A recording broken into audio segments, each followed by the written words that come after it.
We welcome in 1320 host and contributor, Olivia Christian. Olivia, we're talking about Tom Thibodeau. We're talking about the New York Knicks. We're talking about Sacramento Kings head coaches, potential head coaches moving forward. Do you have a thought on Tibbs, who's known as a hard-nosed coach, pretty hard on players, maybe softens up a little bit, could get you to the playoffs, but he's probably going to burn some bridges within a few months?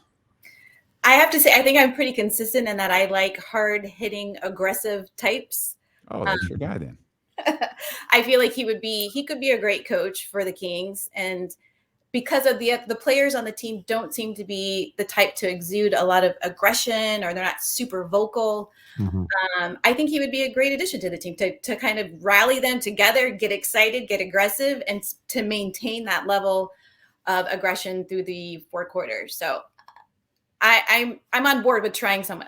I don't know if he's the exact person, but that type of personality I think could be very valuable in Sacramento. Yeah, they need that, whether it's from a player or a coach. They need somebody that's going to bring that.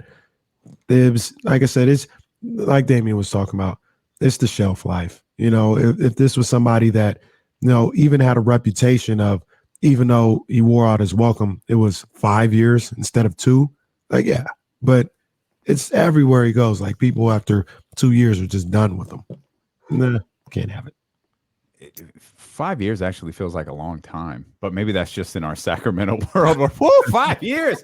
Woo, that's an eternity. It's probably normal for most franchises, but for us, it's like, who was? It was Adelman, right? Adelman was the last coach who was here for 5 years. Yeah, because James's line is always, "No one sees the fourth." Right, that's crazy. Boy. I think longevity at any place these days. I mean, sports is probably the only place where you see people staying somewhere for, years at a time. These days, it's like when I talk to people who work for any kind of corporation, like, "Oh, I've been there 5 years." I'm like, "Oh, 5 years. Wow. It wasn't a year and a half and you bounced off to another." So, yeah, I think there are challenges around him and his personality. But I think the Kings need a shakeup, obviously. They've done some things recently, obviously, with those 2 trades to try to shake up the organization. But I still think they're missing that piece of, again, that aggressive calling people out, challenging players, as opposed to kind of just saying, well, they're this type of player, so we're going to try to figure out where they fit in. Obviously, you need a little bit of that because you have to live in the reality of who people are and what their skill set is. But I feel like there are enough young players on that team, and the fact that we've recently made some moves, that you're now in a position to kind of mold them as in a particular way that can put them over this hump and into the playoffs, hopefully. So, go ahead, Dave. Go ahead. You're listening to D-Lo and KC on KIFM West Sacramento, KRXQ HD2 Sacramento, and Odyssey Station, and driven by last year's Elk Grove Dodge. Go ahead, KC. Well, I was going to focus it more so on this group again, and now we've seen them for almost a handful of games, and some good, some bad, some disappointing, some that would energize somebody watching this team. What's your thoughts about the Kings 4 games after the new Kings are here, and Sabonis and DiVincenzo and Justin Holiday? I'm optimistic. I like what we've been seeing on the court, and that has been a commitment to playing hard through the 4 quarters.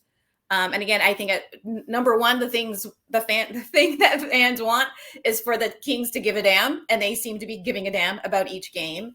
And losing, sometimes shots don't fall. And but again, if we can tell that you're focused, you're working hard, you're working smart, making a better shot more than just the open shot, then you will have people in your corner. The fans will show up eventually. So I think we're moving in the right direction. Of course, I wish we had more W's, but I think we'll get there. And I wish we could practice during the All-Star break. I know that's illegal and people deserve their holiday, but it's like, man, if you had a little bit more time. Yeah, they're only going to get like 2 practices in. Yeah. But I'm hopeful that we're moving in the right direction. And I feel like the attitude, even just their body language, and Casey, you and I have talked about this, their body language seems to be one, like people are all moving in the same way, wanting to do their part, play their role on the team, play within their skill set, but they all seem very committed to wanting to do the best for the team in a consistent way. So again, I'm optimistic about moving forward. I'm glad you mentioned that. I feel like this we kind of glossed over something. I think this is worth running the Justin Holiday sound back. Like take a listen to Justin Holiday following last night's game when he was asked about the perception of Kings culture. Yeah, no, these guys want to win. Again, I'm enjoying playing basketball with them. Actually having fun. Even in some of these losses, it's like I'm actually out here having a good time. We're communicating with one another. Yeah, we might make a few mistakes here and there, but these guys actually want to win. The coaches that we have in place are guys that understand the game, put a good scout together. So yeah, I know that stigma or whatever is out there, but being here with this team, that's not what this organization is about. They want to win, and that's what we're trying to do. Turn this thing around and do something special. I mean, that's from a dude that just got here. I feel like like Olivia, like you said, you wish this amounted into more W's, but like if that's his impression, a week with the team, that's hopefully that's a good thing for the final 22 games of the season. Yeah, like if his press conference was all about like, yeah, I'm trying to figure it out. I'm trying to understand these guys and see what like his tone and his approach. We would be like, oh man, he's already tainted. He's already feeling it. We ruined a holiday, brother. Great. But he gets the feeling that people want to be here. And, even the players that we've lost, I don't think as a whole, we thought they didn't want to win. Like nobody wants to become a professional athlete and just lose every night. That's completely depressing. But it's just the way that you approach the game, and how valuable your role can be in the game, night in and night out. And if he sees himself, and I think Justin has a great opportunity here with the Kings, if he sees himself as being part of an organization and a team that really wants to win and they're dedicated to figuring it out, I'm hopeful for that. And I hope it lasts. Lots of people enter the season or they enter the team very hopeful. We just hope they remain that way. And I think they can remain that way if they continue to play hard. It's when you have those lapses within games or quarters that can become heavy emotionally and mentally. And it can be hard for them to not succumb to the depression of being in Sacramento and not being in the playoffs and, letting their fans down. So they just have to, ride or die together. And hopefully that will motivate them and keep them for the next, 22 games we've got left? Yeah. One of the things that I got from that as well, and no shade to anybody, but it seems like the energy changed when you have all the guys on the roster wanting to be a part of something and building something here in Sacramento. And when you moved on from Buddy and Marvin, two guys that didn't want to be here, that instantly can change the energy in a locker room. That could re-energize somebody like De'Aaron Fox or Harrison Barnes. It's not going to win you games alone, but we talked about it before, just the importance of hearing somebody like Justin Holiday talk about, hey, these guys want to be here. They want to win. It's one less thing to worry about, right? Now all you have to worry about is what do you have to do to win, not what do I have to do to win? And is this guy even here to try to win? Is he on the same page as me? It's just one less thing to worry about, right? Yeah, well, I would imagine, the players that were kept, the players that weren't traded away want to be able to show up and say, yeah, I was worthy of staying, right? So that's the thing. Like, I want the fans to continue to like me and love me and want me to be here. And then the guys who came into it want to prove that the trade was right. Like, I am a player worthy of coming to your organization. So they're both working in a way where they're trying to prove themselves and step up to the challenge of, again, kind of turning around this organization as a whole. Not one individual player like De'Aaron Fox having to carry the team, but all of them together carrying the weight of it. And it's easier to carry when you've got guys all together in with the same game plan, willing to shoulder their load, play their role, and wanting, again, to be seen as beneficiary to the team. This trade made sense. I'm excited that the fan base was teary-eyed, myself included, for a week or so. Yeah, you were a little weepy. Are you back now? You were a little weepy. Over it now? You with us again? I am still following Tyrese. Like, oh, you had a great night. I wish you could. See, we talked about this. I'm over the trade. I mean, I'm going to remain a fan of his regardless. But yeah, I think I'm over the hump of depression. And now I'm just really focused on whether or not these guys are being, they're adding something.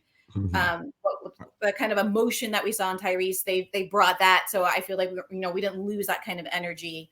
And if anything, they brought, they've opened up the court as a result and freed De'Aaron to go off. And we Hashtag already free knew De'Aaron. he had that ability to go off before, right? Like we knew he had it in him. But there were just, like we said, for weeks now, pieces and parts that were missing, some kind of emotional energy and trust in the organization and teammates.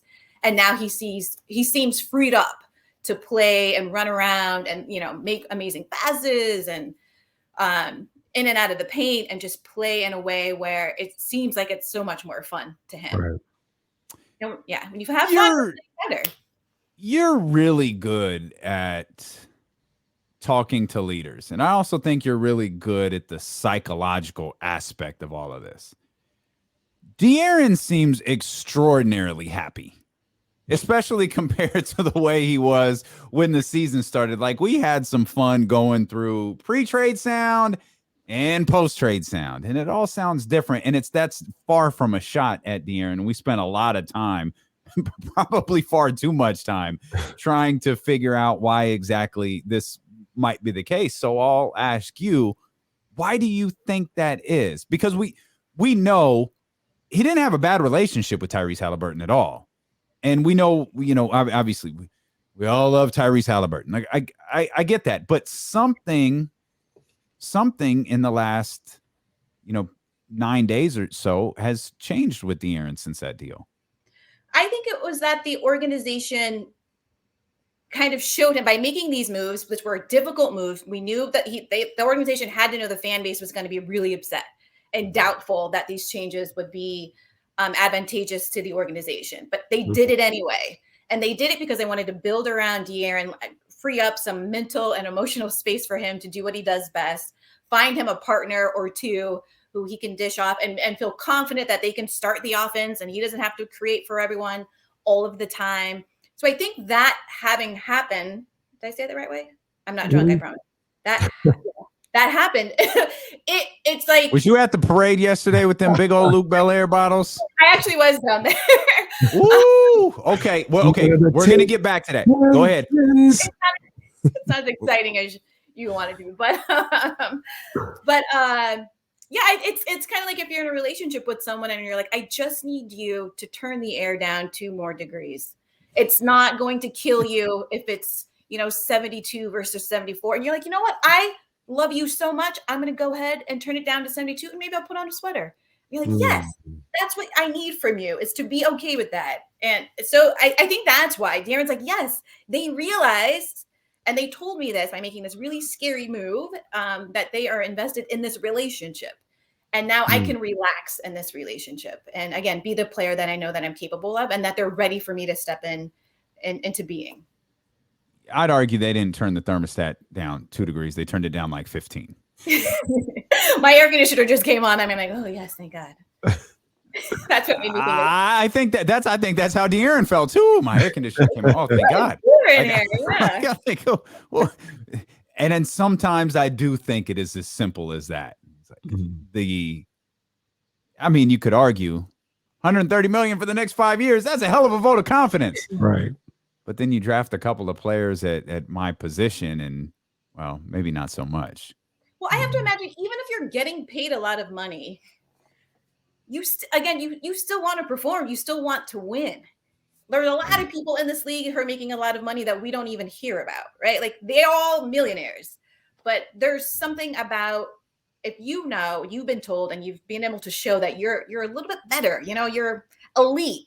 You want to be in a position to be able to showcase that and do what you're now being paid to do.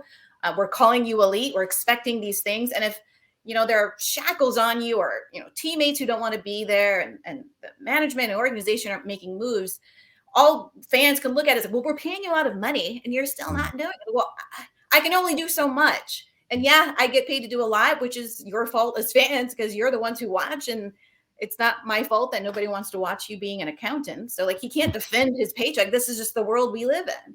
But he wants to do, every player, everybody really wants to do well. But I never want to, allow people to beat up on someone because their paychecks are so high. Well, they should just work hard anyway. I think they want to work hard. They're giving up a lot of their lives. Their livelihood is focused on their bodies, their mentality, and winning and having all eyes on them, especially these days with social media. They're in it for the right reasons. but it is the organization's responsibility to make the appropriate moves to put everybody in a position to be successful. And I think they did that for De'Aaron, and obviously they did it for the entire organization, but it was really important for him to feel like it was done for him, in my mind. We're all in on this. Yeah. We'll step out. We'll come back. We're going to talk a lot more about the Kings Give and Go with Maybach O on the way. We'll get back to this championship celebration that apparently Olivia was a big part of. At least that's how I heard it. We'll dive into that. One of the only people there. That's what I need answers to. How many people were actually there? We'll find out here. We'll go commercial free till the top of the hour. When D'Lo and Casey return here on Sacramento's #1 sports station, ESPN 1320. I see Black Bottles 916. He in here. He's celebrating the Rams' victory yesterday too. He was. I know it's tough for y'all. I know it's tough, man. 49er fans who are forced to celebrate the Rams. We just have to. We got to be with our people though. That's all it is. Got to celebrate with our people. We have a good time, man. Good times. I saw some 49er jerseys down there. I don't know if they were looking for a fight. Just hanging out. It was a nice day. It wasn't, I think Sunday's temperatures were in the 90s and it dropped by like 30 degrees. So the parade yesterday was like kind of perfect weather. A lot of families were out there. I forgot about it. I just kind of happened into it because it's not that far from my house. But I'm like, oh yeah, the parade is happening. So we'll come back. We'll start with the parade. We'll start with that. We'll start with the parade, maybe a little on the Super Bowl, which will allow the Michelle Tafoya stuff to come in. And then we'll go to Give and Go with Maybach O and finish out with the Kings. Good. Because I don't want to leave anything on the table here that we have. I don't know why I'm stuttering so much. I don't. I'm like Garrett Cole every sentence. My cup looks gigantic. It's like the size of my head. It's coffee. It does look gigantic. By the way. Nice. Be what? Yeah, nice human. No. It's a nice cup. And it does look gigantic when you put it up to your face like that. I mean, it's a big cup, but like it looks really big. What's in it? It's coffee or no? Yeah, it's black coffee. Oh. It's too late. Kenny don't know nothing about that. Kenny, I know. Kenny likes like milkshakes and then puts a little bit of That's it. French vanilla. And then you put some creamer in there. Then you put a little sugar in there. One of the things I've started to do, more creamer so I can have less sugar. Okay. I put in Splenda. Kenny goes to McDonald's and is like, hey, y'all got milkshakes? Yep. Could you just heat it up? Just heat it up and hand it to me. Ironically enough, I only like milkshakes. Put it on your that's psycho person behavior. I do not like And then milkshakes. people do strawberry shakes. No. Yes, that's the best strawberry. Well, you have lost your ever-loving mind. I have a child's palate, so strawberry. Kenny has a teenager's palate. I've said this before. People don't believe me. I don't really like sweets that much. I had black just jelly. like what we talk about with sodas. If it's there, I'll eat it. I don't really go get it though. I ate black jelly beans earlier, so if my teeth look gray. Oh, jelly beans. Good. That's just a waste. Well, jelly beans are pretty I didn't good. eat like I just like black jelly beans. So I had it, they don't put that many in a mixed bowl, so I just took a couple black jelly beans. Black jelly beans are not very good, but Those are terrible. It's I like love eating it. black licorice. I don't like licorice. I don't like Licorice is disgusting. Black licorice and black jelly beans licorice. taste different to me. They don't taste like the same flavor. I have no idea what licorice is. It's disgusting. But jelly beans are good though. Isn't cotton candy just like sugar's like spun? Like, isn't that all it is? I can believe it. Yeah. I don't know what the concoction is, but it's sugar air. I don't know. Sugar air, yeah. What are you eat? Are you eating chips right now? Yeah, I went with chips today. No craisins today, just some chips. Tortilla chips. No salsa. Yes, I'm drinking coffee at 3 p.m. because I didn't work out this morning. And I'm going to work out after the show. So I need a jolt. There you go. I can pretty much drink caffeine at any time of the day and then just go to sleep when I'm done drinking it. Yeah, same. I've spent too many years drinking it. Like I've destroyed my whatever my internal caffeine monitor is. I destroyed that thing like a decade ago. Same. No black licorice and coffee shaming here. No, we're not doing that. I'm all right. I'm used to it. I own it, as my workshop is titled. Own your story. I own the black beans, giant head-shaped coffee mugs. Yeah, that's what it is. And a phenomenal woman tea, right? Is that what that is? Yes. Phenomenal woman tea. All right, we're coming back to do a radio show here, guys. Let's be professional.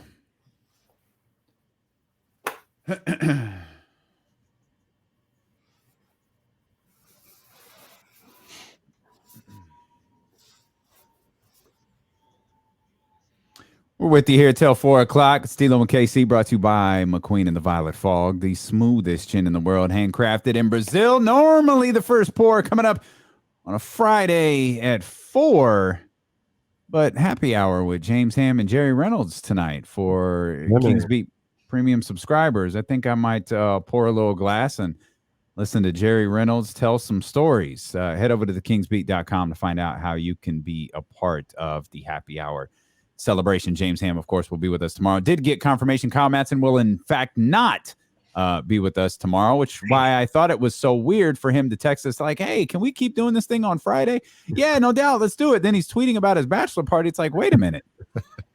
So while he wants to be back on the show, he can't be back on tomorrow. So we'll reach out to somebody. We're going to have fun anyways, man. Trista will be with us. Yeah, somebody will be in Kyle's spot. Who knows? And then James Ham will be with us. Olivia Christian is with us now. Olivia Christian, Rams fan. She was out partying with the you said you were at the parade. You're a Rams fan. I stumbled upon the parade accidentally. Was there anyone there? Yes. Yeah, there are plenty of videos on Twitter where you can see rows and rows of people. I didn't see those. What tag me? I saw some, but I'm sure it's not as big as some of the other cities. Which is, I mean, LA is LA, and LA Rams fans are, I don't know, maybe have day jobs. Scarce. It's not as big as Folsom High School.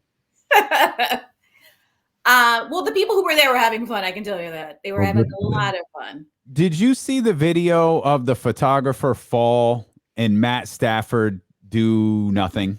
Yes. I didn't know it was the photographer at first. I was just kind of watching. I'm like, how did you just disappear off the screen? He just dropped in the wife's face. Her mouth just dropped over. She's like, oh, and he was like, I'm out. I got other things to do. That was wild.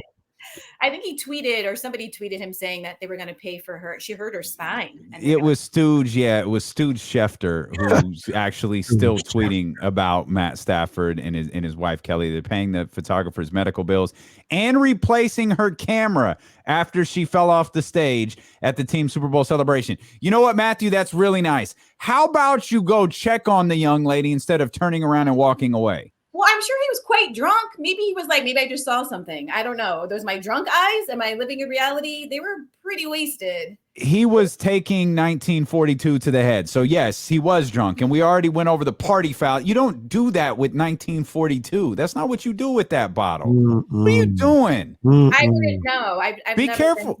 I've never been sent any of this stuff. So I guess that's not what you're supposed to do. It is not what you're supposed to do. You don't need a bottle of 1942. You've got Luke Belair and Vylon and Queen and Bumble coming your way. I got you. Don't worry. I promise you. I got you.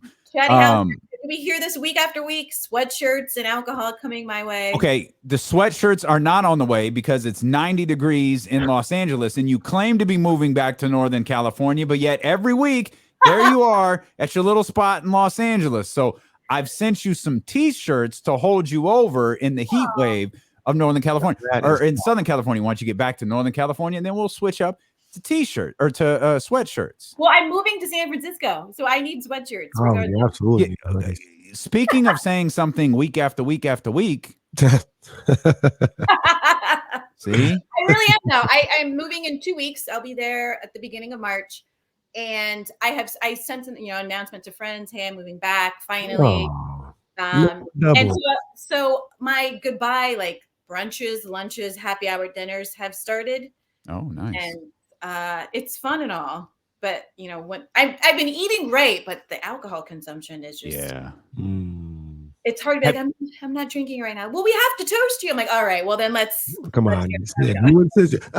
You're twisting my arm. Exactly. Is there anything else to announce about your move back to Northern California yet? Or no?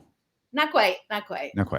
We're getting there. Okay. We're getting there. But we always got stuff to announce, man. That's what we're big on announcements here on D'Lo and Casey. So when the time is right, we'll drop that one as well. Did you enjoy the Super Bowl? I did. I thought it was a great game. I had no dog in that fight, obviously. I mean, I wasn't rooting against the Rams because they beat the Niners.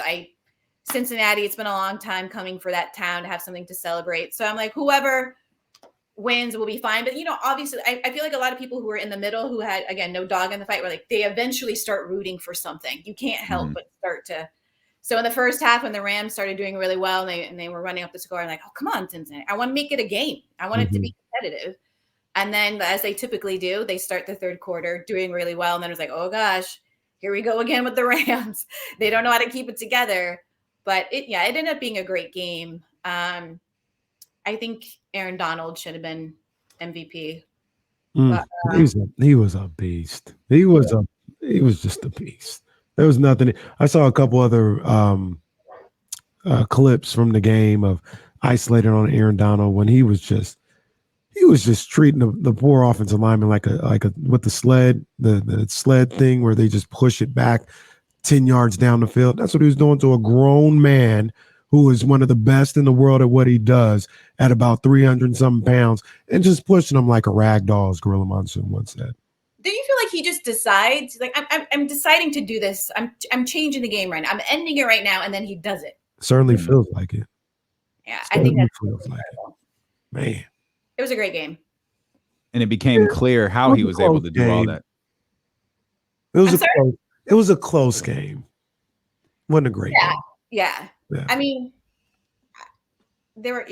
I'm fine with it being. I'd rather it be close and a little what's going on. You should have called that. Obviously, that's pass interference. I don't like those things. I think we're going back and forth. So it kind of equalized to an extent. But I just want to watch the entire game. And I thought the halftime show was obviously incredible. I loved going on Twitter and seeing people who are like, what? Who is this? And all of these black people on here. That's what I imagine they sounded like as they were on Twitter. What in the world? You know what? It's that's a good segue. You know what's funny about you saying that is, you know what really got swept under the rug last weekend? What a horrible human being Michelle Tafoya turned out to be. Oh gosh. Like, you talk about just hiding something. Hey, no. Don't pay attention to this. Here, you got Dre and Snoop 50. You guys love these people. Watch them and don't pay any attention to the fact that this person over here, who you're going to be listening to the entire game, actually turned out to be awful. I actually heard her speak at a number of events, like women in sports events. In 2018, when the Super Bowl was in Minnesota, I went to some of the news events, and women in football, they have this Women in the Huddle event. And she was on a round table with like Andrea Kramer and some other legendary women in sports. And they were talking about being a woman in sports and some of the challenges around it. And I'm just paraphrasing here, but she said something to the extent of, well, it's not that bad. I've never really experienced anything. And if we keep talking about it, that's what makes it worse. And I was like, she might be one of those types. Talking about it is what makes it exist. It's like, if we stop counting COVID cases, then COVID goes away. No, it's right. This, even if you don't count it. So I was iffy about her from that period on. And then she was on The View a couple of months ago. And, you get to see the other side of some of these people. And she let us know what she thinks. And I just find it hard to believe that you could spend decades working alongside African-American males. You see their families, you're building relationships, you're sharing their stories. And then to end your career by saying, I want to make sure that my voice is heard. So my white kids don't feel bad about being white and have to think about race. I don't want critical race theory being taught in school, so I'm going to go help Republican candidate. None of that is happening. But this is, you haven't, learned your lesson. You've learned nothing from the people that are around you. And if anything, you're now working to kind of silence them, silence their history, silence what's going on continually now in this day and age. What is that? That is just disappointing. It's depressing.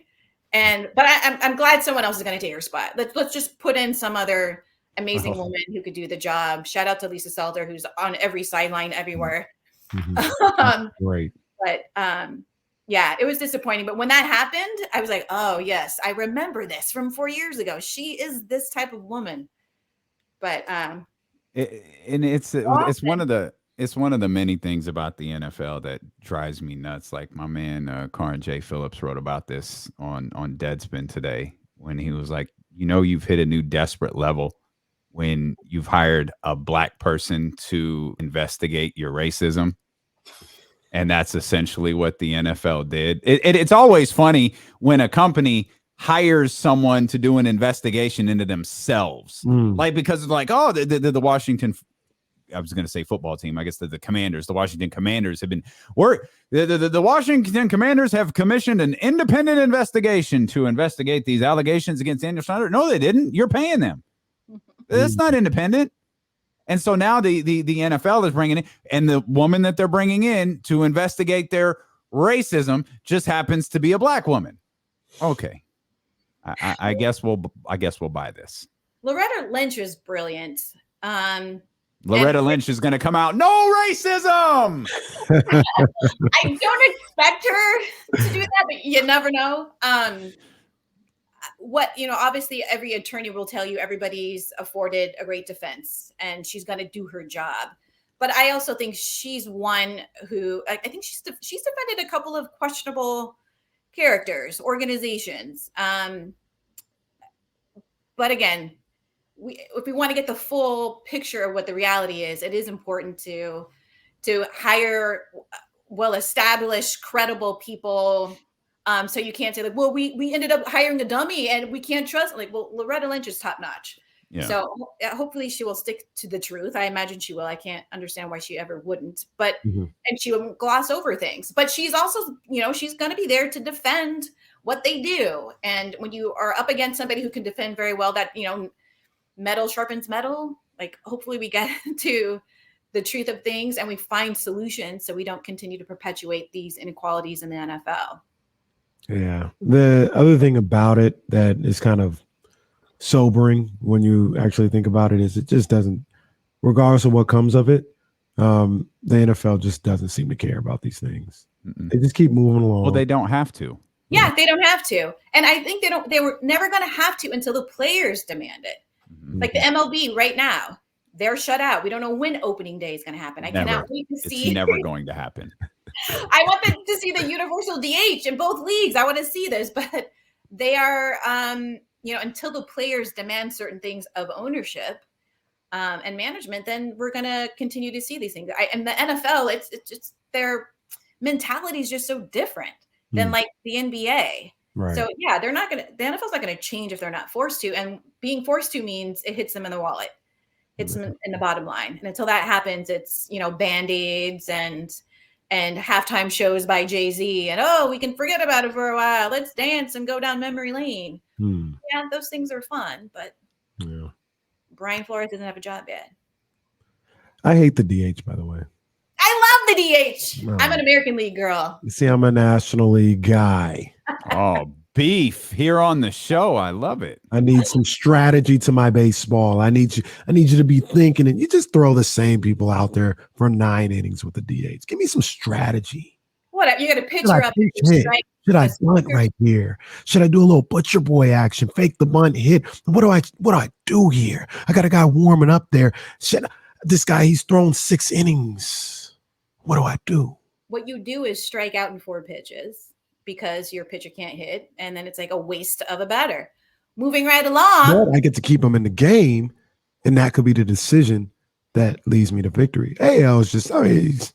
Just throw any guy out there that can't do anything but hit. That's all he can do is hit. Throw any guy out there. First of all, hitting, that's a very important part of baseball. You got to be able to make contact.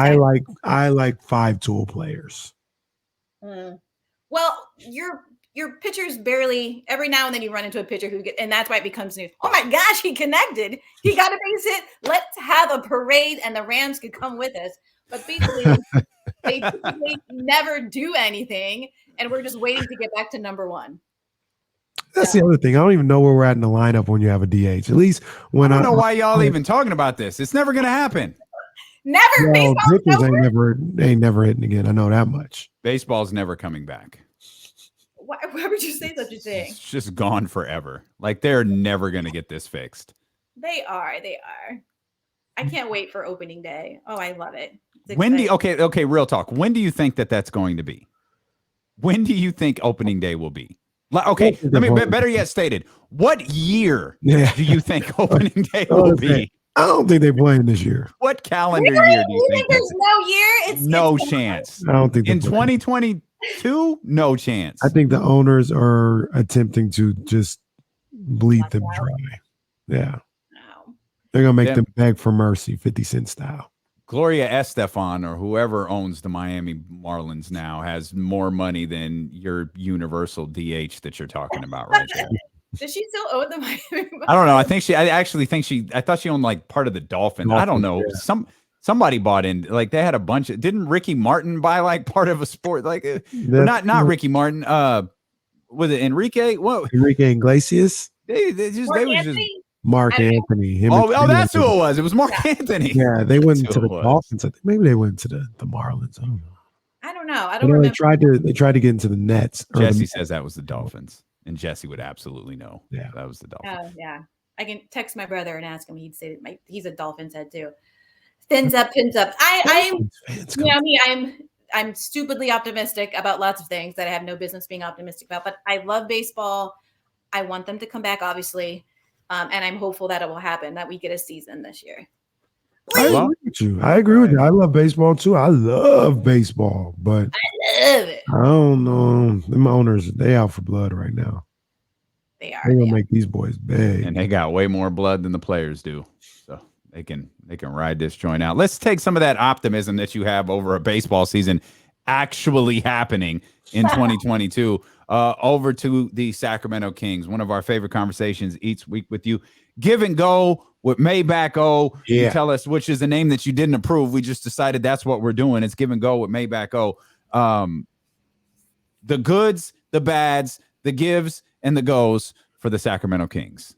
The gives, I thought they brought and have continued to bring the same energy night after night. These last 4 games, I'm excited by the fact that they've been able to maintain that level of aggression and integrity, giving it and going it every quarter. I no longer have the third quarter scaries.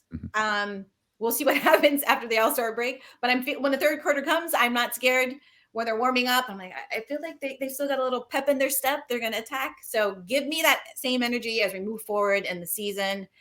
And that's an interesting though the energy, like they didn't like the Brooklyn game. They just couldn't score. It's not like at no point in that Brooklyn game did I think, man, they quit crap. They quit or crap. They stopped trying. No, they were trying. Like there's a difference between not trying and can't. Yeah. They couldn't. Like that was the issue with them against Brooklyn, but they kept playing. They kept pushing. They kept grinding. It's just they very, very literally couldn't. They couldn't get the ball to go through the basket in that game. Well, my go in this situation is giving up those quick 5 to 10 point runs. It's like they work their way back in. They're down 1, they're down 2. We're getting ready to take over the game. And all of a sudden, if it's a timeout or it's the end of the quarter and they come back, they give up a quick 5 to 10 points. And then they have to dig their way back out of it again.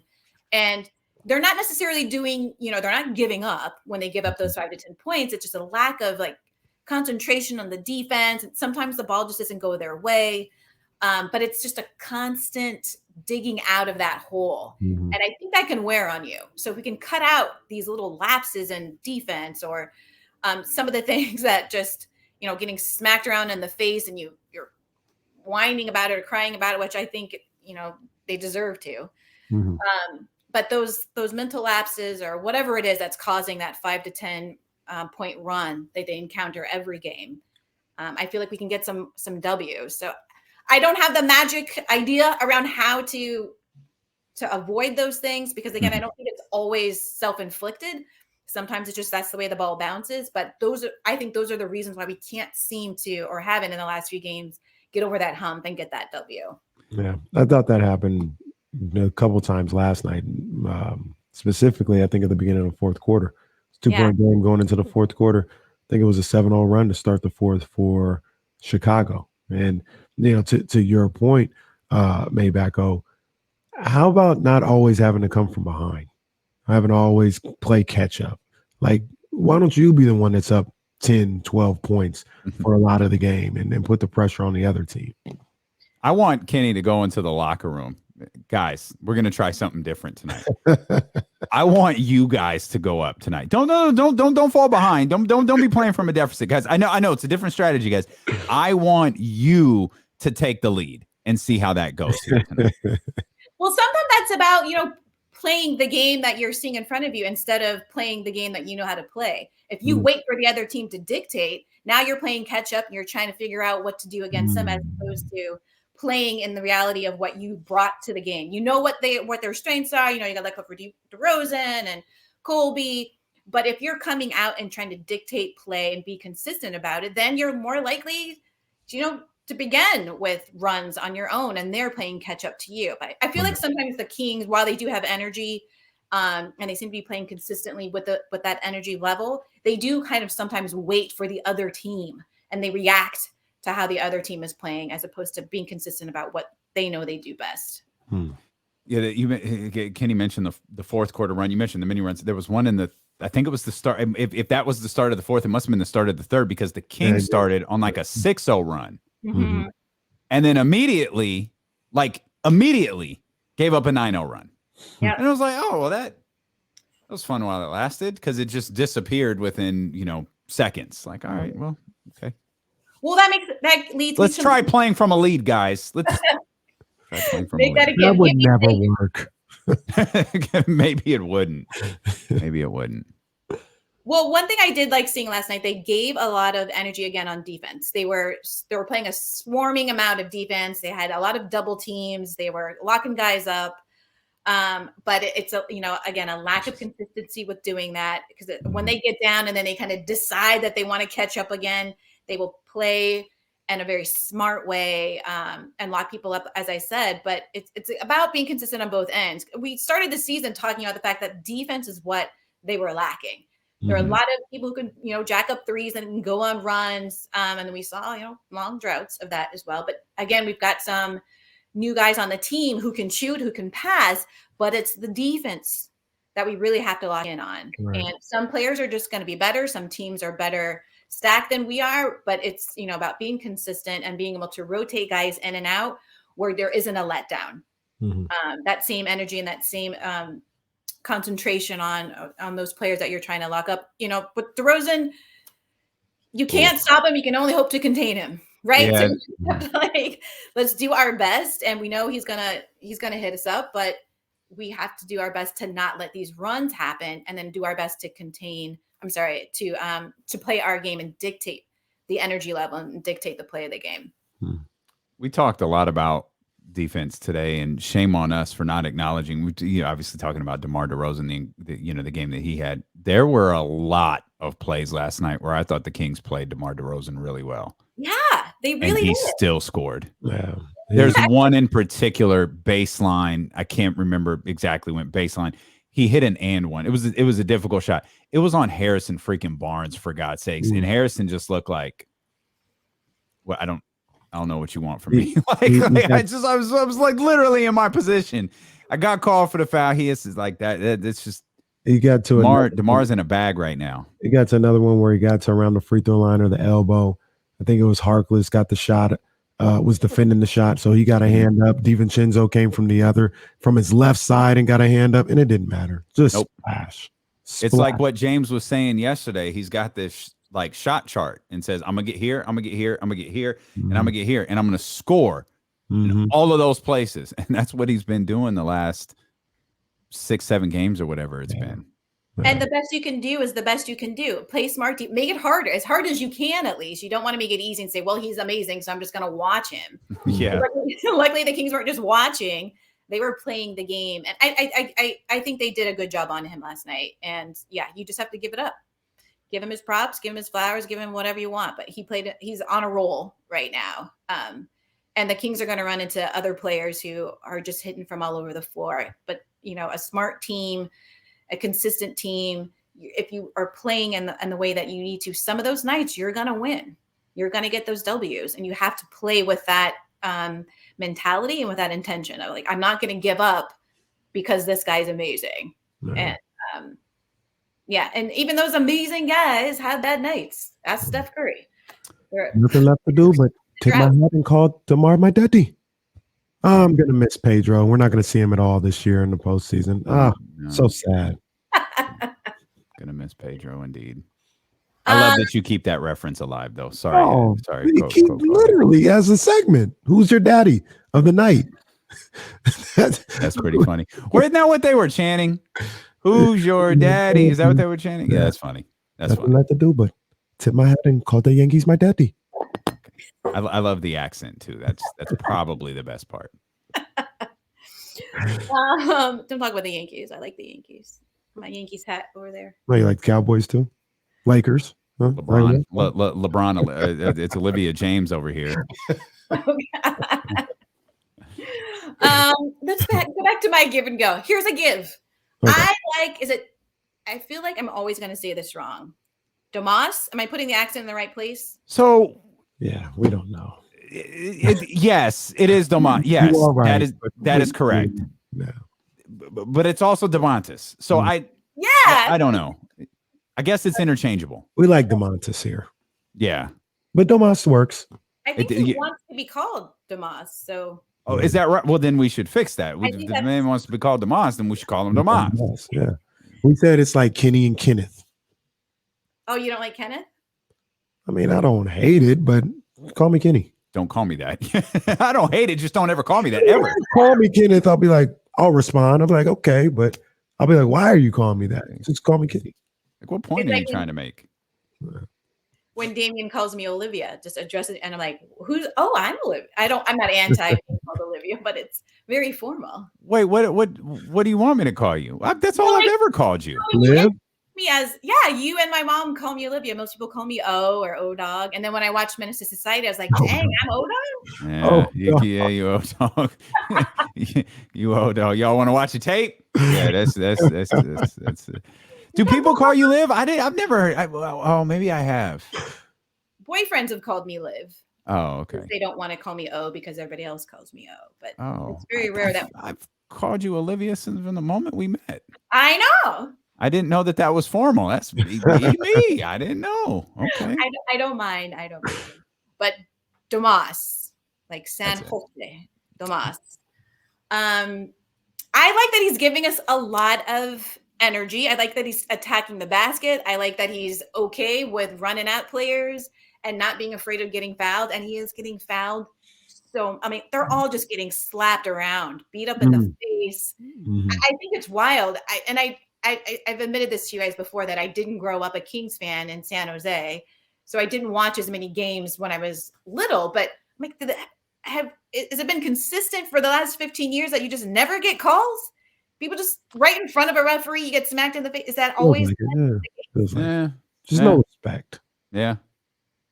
It's pretty much right. I mean, you could argue it started in the Western Conference Finals. You could argue that was the birth of the Kings never ever getting a call. He went there. I don't know if somebody owes them money, these refs. Like, did somebody talk about somebody's mama in the O-Dog kind of sense? I don't know what it is, but I feel like it doesn't matter what the rotation is of the footlockers that are calling the games, but it right in front of them, smack them across the face, and it doesn't matter. Didn't Barnes have a bad one last night where he was on the break, went with the left hand, just got smacked around. Play on. Domas was falling on the ground, on his face, on his butt, and throwing your hands in the air, and like we don't care. It's not the fun kind of throw your hands in the air. It's Welcome to Sacramento, kid. It's not that fun. Throw your hands in the air. I feel like, each game you have to play the refs you have. Sometimes it's a night where they're calling all these offensive fouls. Sometimes they're calling but I feel like the Kings, that's like, they can't win.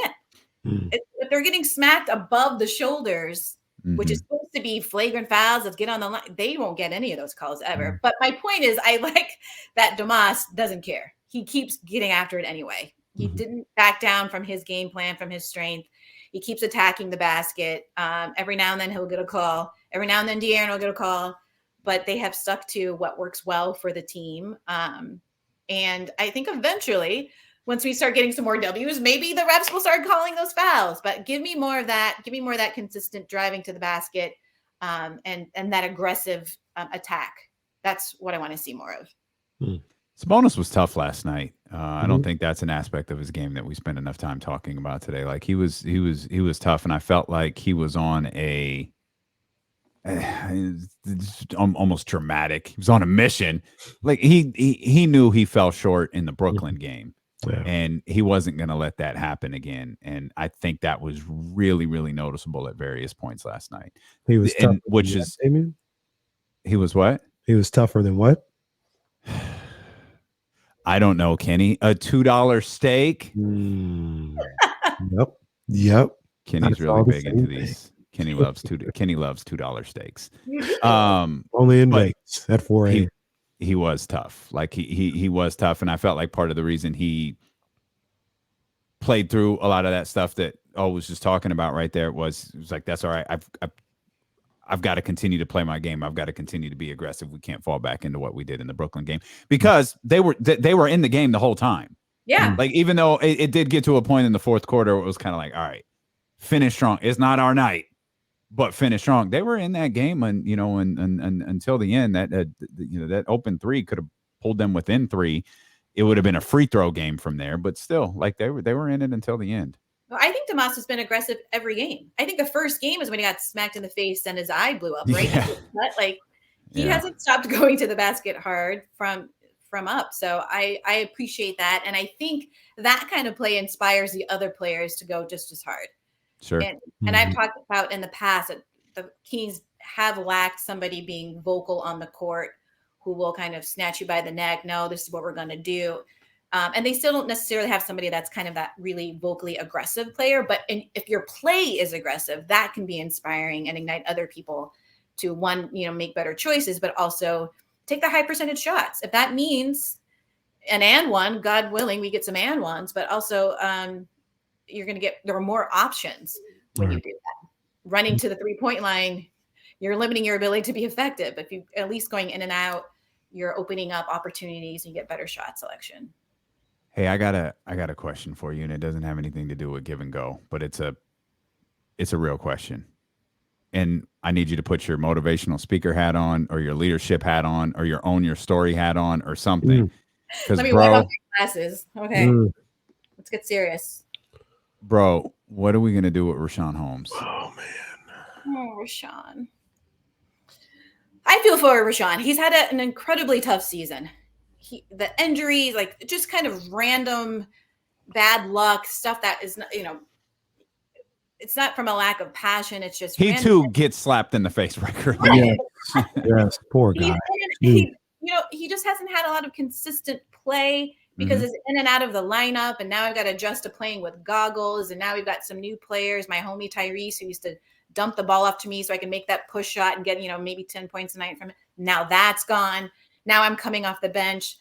It's been hard for him. I have a lot of sympathy for him. I hope after this break, he has some time to, deal with what he needs to deal with physically, maybe mentally get readjusted to this new role. I think we should give him some time, though. I know there's been some chatter about bench him. He's, coming in and dragging it down. Yeah, it's Kenny.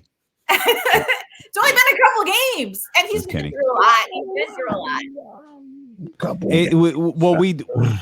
We talked about this. We mentioned this earlier, and I feel like now I have to mention it every time we talk about Richaun Holmes. You can't tell the story of his season without acknowledging the fact that he was playing well. Yes. Yes. Until that first eye injury. And then after that first injury, nothing was the same because he gets that injury, then he gets the other one, and then he gets the COVID time. And and then you've got the Tyrese stuff, the Domantas Sabonis stuff. Everything changed after that first injury. You go back and you look at his game logs. It's like, wait, he's not, he's all right. He's good. And then it's just a mass, oh God, it's just a massive, massive drop off. And one thing you don't have to question with him is his intensity, his love of the game. He wants to get out there and he wants to perform. He's not slacking. He's not making bad decisions. But it is like if you're not on the court enough, you start, missing easy passes and you're maybe thinking about getting hit and you're nervous about going in. And so you're, throwing some turnovers or, not making. And it feels like that's missing right now. I think his play and understandably, by the way, play, reduce minutes. I think that's affected the energy that he used to bring on the floor. I think it's affected the energy that got him the starting job and got him a 4-year contract extension with Sacramento. And and above all else, that's probably the thing he needs to find the most. Yeah. I think when you have injury after injury or setback after setback, it's hard to keep getting up for it. Like you've got your team, you've got this, you're healed now, you're ready, you're back in shape, you're healthy, let's get out there. And then bam, it happens again. It's a hard thing to overcome physically, obviously, and then mentally. But I really think it takes time. Just as we're introducing these new players into the lineup, they've got to figure out what works for them. We have to give them some time to adjust. We have to do the same thing for him. He's adjusting to coming off the bench now. And again, kind of playing in a way where he doesn't put himself in a position to be re-injured, which seems like impossible. Like, how do you play and put your heart into it and play hard, play aggressively, roll to the basket and not be cautious about getting smacked again? Like and then obviously not even getting a foul called when it happens. There's a lot of mental hurdles he has to go through, but he has to do it because he's a professional. He's got to figure it out. At some point, it's going to be like, well, we're sorry those things happened to you. It's not the best, but we're going to have to bench. We have to figure out something. It might be benching you, moving you. But I have to say, the fan base, I'm sure, loves him. I've continued. They do. 100%. Yeah. We all, two of the three people on this show still very much love Sean Holmes. Sean and Tyrese, those were my boys. And we love y'all